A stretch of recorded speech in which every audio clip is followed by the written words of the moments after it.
Hi Jack, hi Robin. Hi. Hey. Oh, are we rolling banter? You forgot. No, he had to start with saying rolling banjos. Come on, you can start. I'll cut the rent. This is so like contrived now. We rolling banter. No? Yeah. I'm just messing around. You can have 4 different takes of you saying, "Are we rolling banter?" That's funny. Yeah, so you guys were talking about furry. Yeah, we were talking about furries. The reaction, you know? So please tell me about it. Like, I want to know. Right, we don't really know. We haven't been involved in the sort of furry culture. Although there was one time we both came across a group of furries in protest. Yeah, Okay. we're from yeah. It was strange. We've spent time together in the north of England. The nearest city to us is Carlisle. It's near the Scottish border. And we were both there. I can't remember why. But just hanging out. We went to see a film or something. Yeah. And basically every other day there would be like an Anglican. Oh, my bad. Yeah. I'm afraid to assign him the wrong denomination. Anyway, yeah. In case we're wrong on details, there was a preacher, and every few days he'd put a crate, stand on the crate, and he'd preach out. We came across this preacher, and there were about 5 or 6 furries with fully dressed up in their tails and it, and it was sort of just like they were heckling the man, and there was a conflict. Okay. I can't remember over what, and in case I'm wrong, I'm not going to get into So, details. like the preacher is not on their feet. No, I think they're not in this scenario. No. The guy was preaching about I don't remember what it was. And he had a sign. He had a sign that like essentially sums up to pride, as in, you know, like, Yeah. equates to damnation. Yeah. Oh. You know. Yeah. And I think as well, I'm not sure if furries. We were talking about there's a debate whether or not furries do fall into LGBTQI. Yeah. But I think that was what it was about. Furries were taking the front for sort of gay rights, I think, and I'm not sure how it culminated. We walked past and there was yeah. I mean, these furries, they had their tails up. They were not happy, and that was the only time I think I don't talk for you. That was the only time I've actually come across furries. But it's the only Have you heard about like people labeling themselves as noodles, ice cream, helicopters? See, that's something that Like gender. yeah. See, that's a really, especially where we're from, that's a really sort of hard thing to discuss because I think people, there's obviously like a range with it. Some people really seriously, they want to be free to identify themselves as they feel. And I think when there are sort of outliers that do want to say something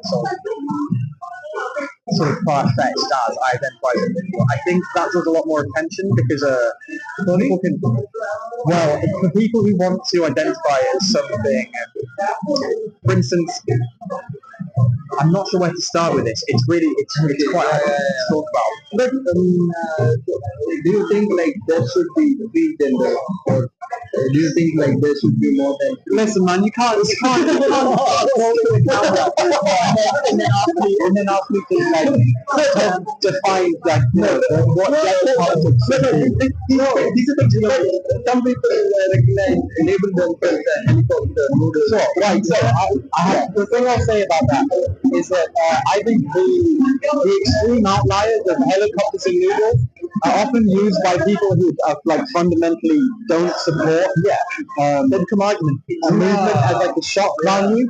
I think, and so it muddies the water for people who just want to identify, let's say, someone who falls outside somewhere on a human masculine or feminine.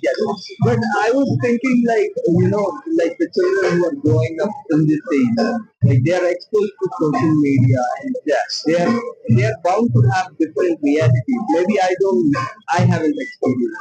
No, exactly. Especially where social media is huge, and kids, I think our generation is definitely growing with it. And the trouble with that is it's polarizing. Yeah. So you end up depending on and due to algorithms and stuff, like social media algorithms that push one opinion and put you in a constant sort of, we call it an echo chamber. An echo chamber. So if politically you're interested in anything online, the algorithm will push that specific. You just hear what he believes. And like, I think some random person decided to, like label themselves as something, and then it goes viral and it became a whole thing. Exactly. And whenever something as outrageous as that, like Jack said, it's usually someone from the opposite opinion just blowing this sort of crazy, this usually points as shocking as that will be blown up by someone who wants to make an argument out of it. I think for a lot of people who struggle with identification, I can't speak for them because this is something I really know about either. But I don't think it's that wild for so many people who do struggle with finding an There should be identification. some, I don't know, some direction, some fundamental things to it. But yeah, I don't know. Maybe. I think what is kind of what we understand the environment that we live in has got to be fundamentally different to that is around. Well, I mean, I don't know what it's like in you guys for.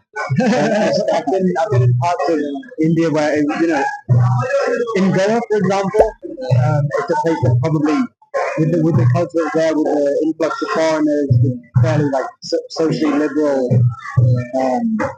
collective attitude, it's largely going to be maybe going to be more a conversation. Yes. So there are other parts I've been to where it definitely wouldn't even be a conversation. Yeah. So I'm curious about like furries. Like what? You should never make furries joke. It's a hard what should they like?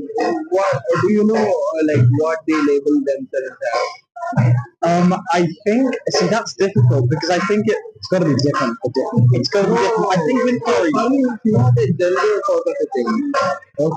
I don't think so. It's more sort of just like a community. If someone can slide into it, they can sort of redefine themselves. I imagine. I think. Okay. I'm not even sure if being a furry has to be like a full identity. Yeah. It's I suppose it's not that far from just cosplaying, for some people who just want to forget things and go somewhere with other people who want to fantasize maybe. And that's my perspective. I'm not sure. I've come across but I think there is some link between cosplaying and escapism. Yeah. Yes. Yeah. I feel like this is really a subject area that we're not at all qualified. This is really this isn't really. I don't know about you. I've not built an opinion, an educated opinion on furries. I'm not sure why. Why did we? I'm sorry, guys. No, not at all. No. Curious, so yeah. I mean, you should try. I think in the next episode, if you are interested, maybe try and find one. Yeah, and I'll ask them because they'll be able to tell you what it's about with them, what it's about with other people. I'm sure they have a much better idea. Yeah, that would be good. So yeah, as we planned, we were going to talk about like like how your childhood growing up in UK life. I think these are easier to personal to talk about. How to start. Yeah. Do you want to go? I've had a bit of a mixture of things. I've lived in a few different places. Okay. I grew up in North London, and I lived for the last 6. So North London, it's a bit colder than the South London. I'm assuming. I'm not sure. I don't think so. I think because again now we're going on to how the dynamics of heating a city work. But I think it'll be hotter in places that are like In the center. sure. But I live in a fairly green area.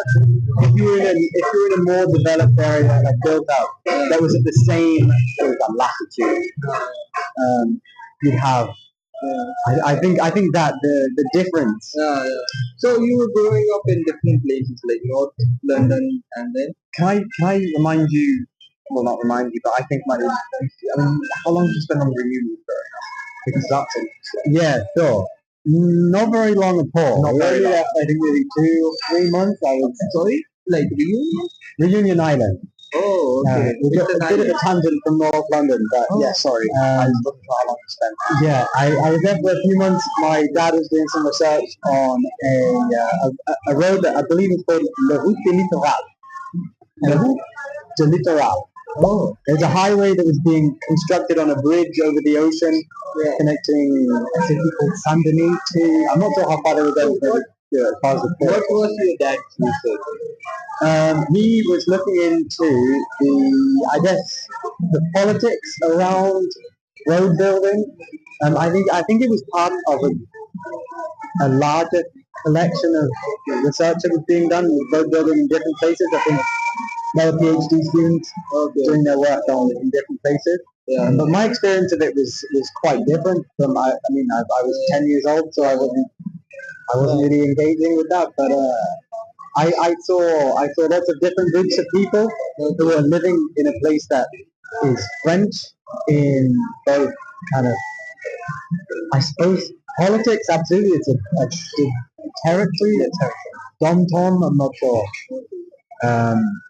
But it was like ethnically and culturally very, very diverse.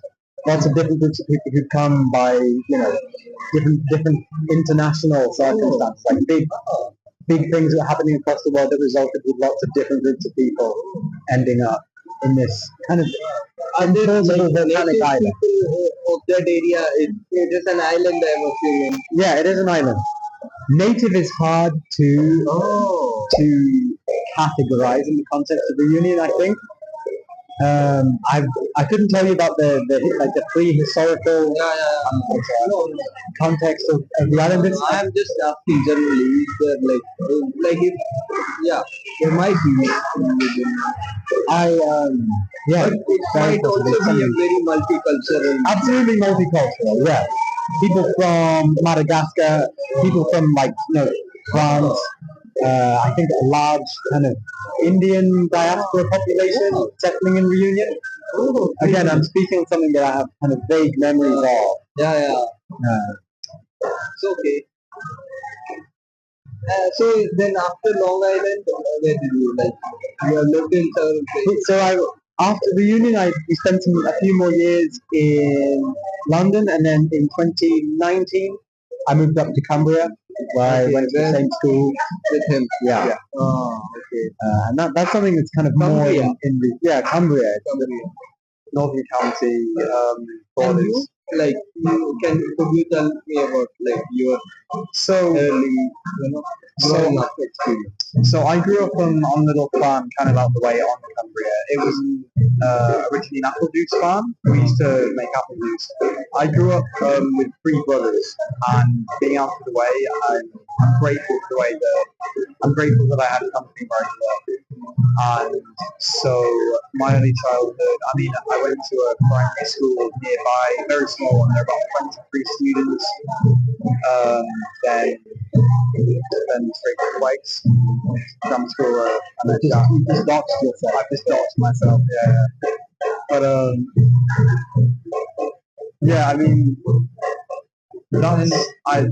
spent my time. I think you always met in which class? So it would be our year 8, which I think is. I'm not sure what it is. What age? I was 13.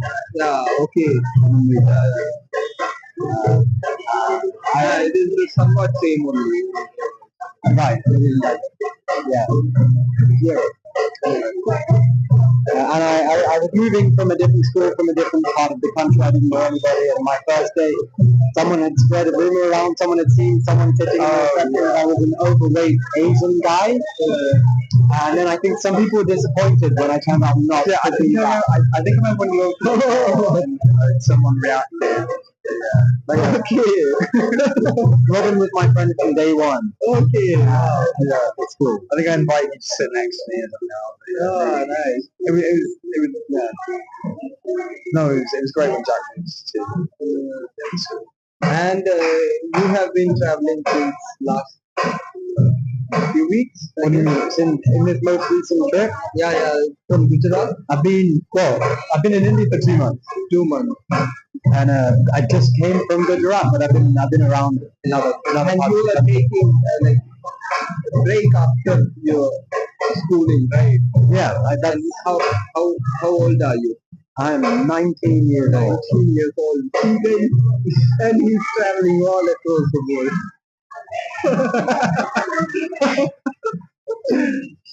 Yeah.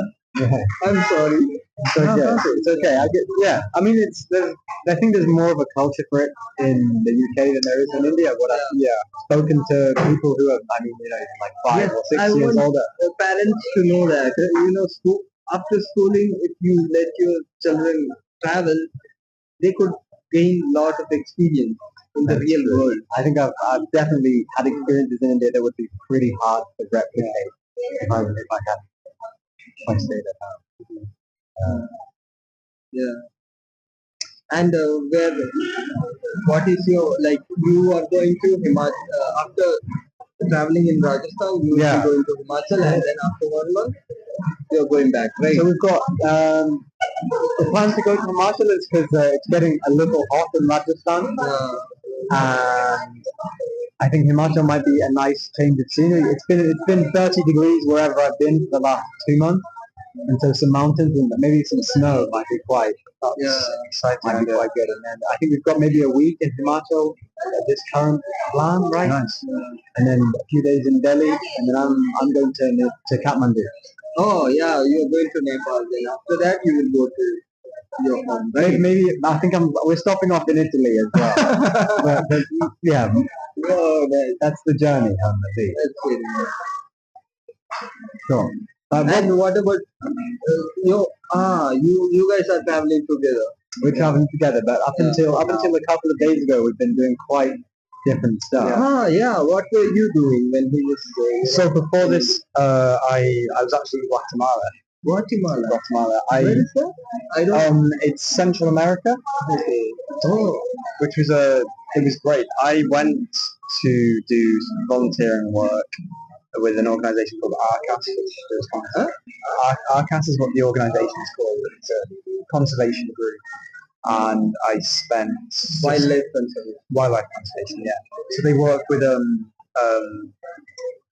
the big jobs that ARCAS is really pushing is they're in charge of they're basically leading the conservation, breeding and reintroduction of a very endangered parrot, Scarlet Macaws, which is a great big, beautiful red bird. And so that was really exciting. Lots of really great causes. Is there something you learned or you picked, from that experience? From the conservation or just being in Guatemala? I mean, I wouldn't like to, keep both the things separate. Yeah.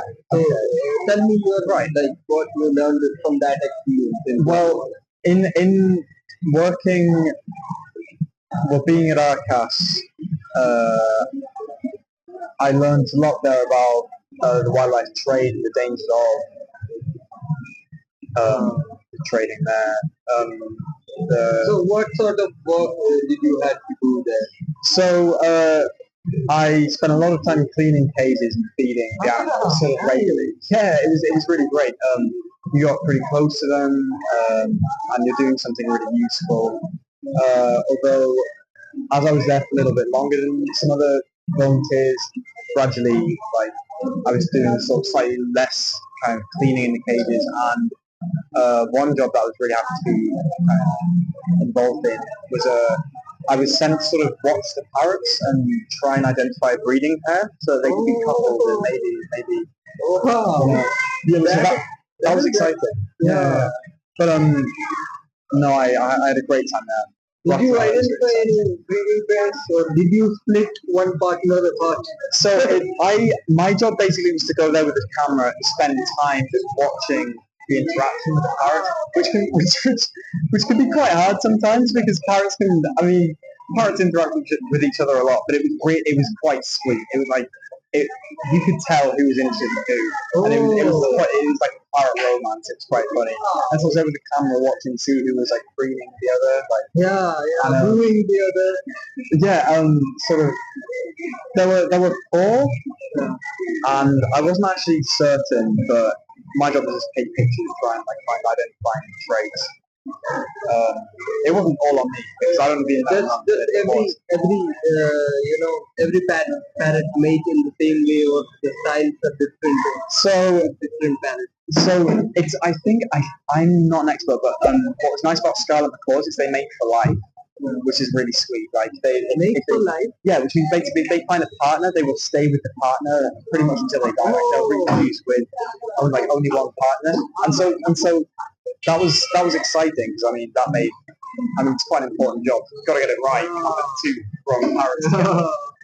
But no, that was really interesting. I learned a lot there about just the animals, the wildlife, the people who were interested in protecting the wildlife, different government organisations, and the roles governments play in conservation. It was all quite local knowledge, to be honest. I'm not sure how much I've learned about the politics of conservation outside of Guatemala, but that is a beautiful experience. I'm very happy that I had that experience. Like you are into history, right? What do you want to study in your college? So I'm fingers crossed going to study history in the autumn. It's a difficult question to answer. People have asked me quite a bit when I say I'm interested in history, which areas of history are you going to focus on? But my answer is always something along the lines of, I know I'm interested in learning about the past and understanding why people did what they did, and then a layer away from that, understanding how history has been documented and how attitudes to a historical event have changed over time. So I know I like the discipline, but I'm very ignorant in terms of what is out there that I might find interesting. You're going to learn a lot about this. What I'm hoping is that a history degree will point me in the right direction, and I'll be able to be able develop areas of interest. Yeah, you will be capable enough to decide which area you want to know about. Yeah, exactly. But I need to be shown. That's what the university. So how was you first introduced to history, or what brought you to history? Like, why did you like that subject so much? I think that's a very hard question to answer. One thing that sticks out just came into my mind as you asked the question. My mum's family is Italian, and my granddad lived for a period of his childhood in the south of Italy during the Second World War. And I've been and stayed at that house, at that farm, quite a lot over my childhood, and there are lots and lots of remnants of history that are still there. So a good example is remnants of corrugated iron runway. Corrugated iron runway that was built. It was built full of holes and more like the skeleton of a structure for American planes to land on during the liberation process against Mussolini. Yeah. And I thought that's so interesting. It's like a little really significant moment in history that was just kind of still around. Like after 1950s, he came into power. Like I have a very big idea. When 20 or 30? Oh, 20 so 30. Rise of fascism in Europe, I think. Around that time, I don't know. Yeah, the date. before World War. Before World War. World War II. New series. Is that? Oh, right. Okay. Wow, that's great. Yeah. And so I guess, I mean, that is, I can't say that seeing those things and making that connection is why I want to study history, but I guess it's one of my earlier memories that made me conscious of, the past is quite interesting.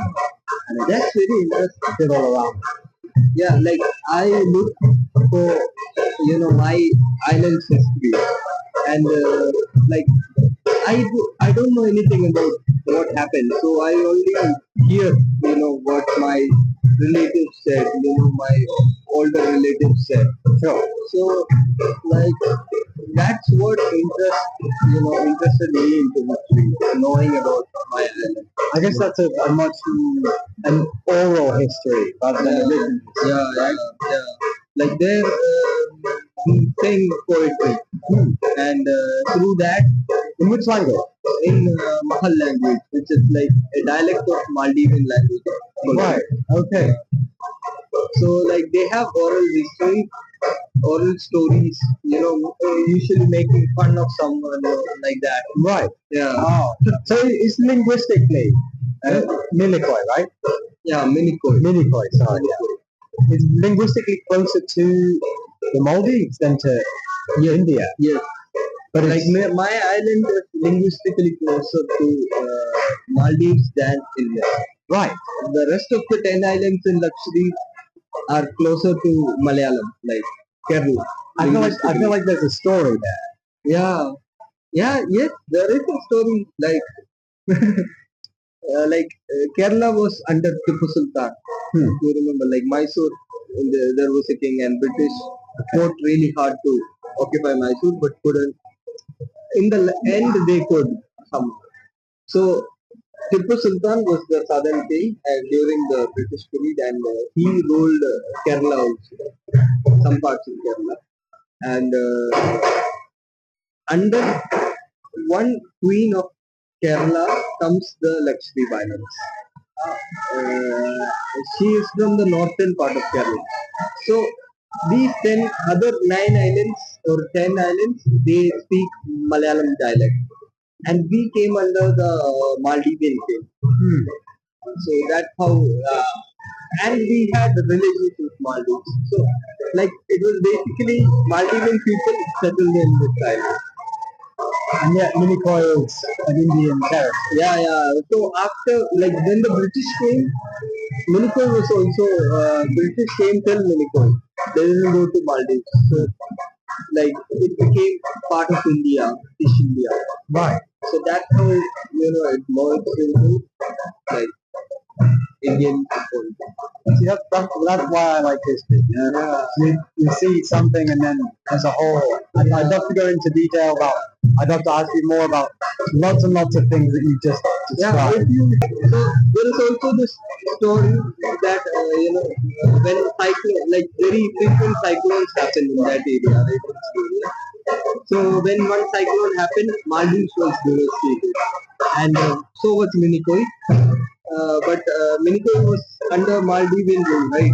So Minicoy people went to Maldivian king for some remedy, but I think they they were already devastated, so they couldn't help.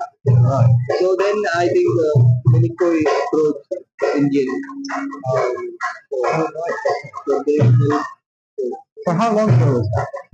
It was some 100 years ago, like 19th century. No, 18th, 20th century. So that's how I think. Before that, it was under Maldivian. You want to do something like this? Yeah. Please approach me. Yeah, I will too.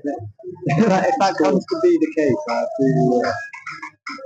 have to go, right? Yeah, we've got an early bus and some packing and stuff.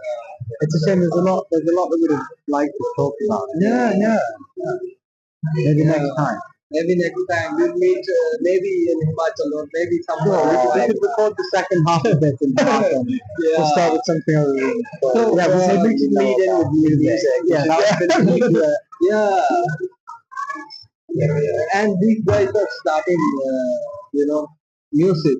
So, but wish them stay luck. tuned for part 2 if you want to hear about it.